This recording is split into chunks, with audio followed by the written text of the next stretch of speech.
Welcome back to our channel. Today, we are going to talk about one of the most beautiful and emotional stories in Class 10 English, A Letter to God written by G.L. Fuentes. It's a story that teaches us about faith, hope, and human kindness. So stay tuned till the end because we'll also discuss the moral, theme, and characters, all in simple language so you can easily remember it for your exams. Our story starts in a small village in Latin America. There lives a poor farmer named Lencho with his wife and children. His house stood on the top of a low hill, and from there, one could see his entire field of ripe corn waving in the breeze. Lencho was a hard-working man. He believed that if you worked hard, nature would reward you. But this time, his only hope for a good harvest was rain. Without rain, his crops would die. As he looked up at the sky, he said, "God willing, it will rain today." In the evening, Lencho's prayers were answered. Dark clouds covered the sky, and raindrops began to fall. Lencho was overjoyed. He called the rain new coins. The big drops were 10-cent pieces, and the smaller ones were 5-cent pieces. To him, this rain was a blessing that would bring him money and happiness. But soon, things took a turn for the worse. The pleasant rain turned into a hailstorm. Small white stones of ice began to fall from the sky, destroying everything in sight. Lencho's fields were covered with ice, and not a single leaf remained. By the end of the storm, his crops were completely ruined. Lencho was heartbroken. He said to his sons, "Even a plague of locusts would have left something. But this left us nothing. We'll all go hungry this year." But deep down, Lencho had only one hope, God. He was a man of strong faith. He believed that God sees everything, even what is deep in one's conscience.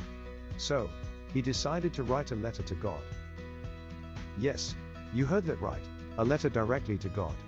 In his letter, Lencho wrote, "God, if you don't help me, my family and I will go hungry this year. I need 100 pesos to sow my field again and to live until the crop comes." He signed the letter simply as Lencho, sealed it, and addressed it to God.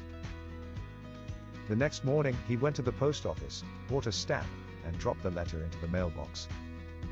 The postman who took out the letters from the box laughed heartily when he saw Lencho's letter addressed to God. He took it to the postmaster, who was a kind and gentle man. At first, the postmaster also laughed, but then he became serious. He was deeply moved by Lencho's faith in God. He didn't want to disappoint such a believer. So, he decided to help him. He collected money from his employees and even contributed a part of his own salary. But they could only collect 70 pesos. The postmaster put the money in an envelope and wrote from God on it. The next Sunday, Lencho came to the post office to check if there was a reply. The postmaster himself handed him the letter. Lencho was not surprised at all when he saw the money. His faith was so strong that he believed God had answered his prayer. But as he counted the money, his face changed. He became angry because he had received only 70 pesos instead of 100. He was sure that God could never make a mistake, so he thought the post office employees had stolen the rest. Lencho immediately wrote another letter to God. In it he wrote, "God, of the money that I asked for, only 70 pesos reached me. Send me the rest, but please don't send it through the post office because the employees are a bunch of crooks." The story ends here, with a mix of faith and irony. Lencho's unshakable trust in God shows his innocence and purity, while the postmaster's actions show human kindness and compassion. The irony is that Lencho, who had so much faith in God, distrusted the very people who helped him. Now let's take a moment to reflect on the main themes of this story.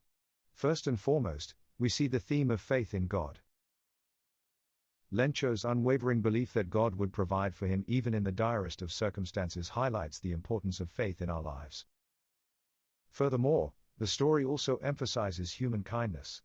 The postmaster's decision to help Lencho, despite the odds, exemplifies how compassion exists in the world, reminding us that we are not alone in our struggles. Innocence and irony play a significant role in this tale as well.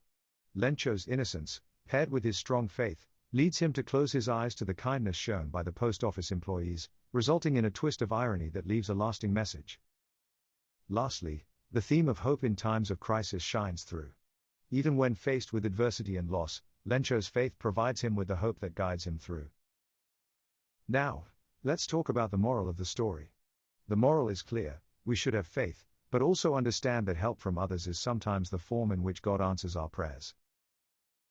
It reminds us that goodness and kindness exist in this world, and small acts of compassion can make a huge difference.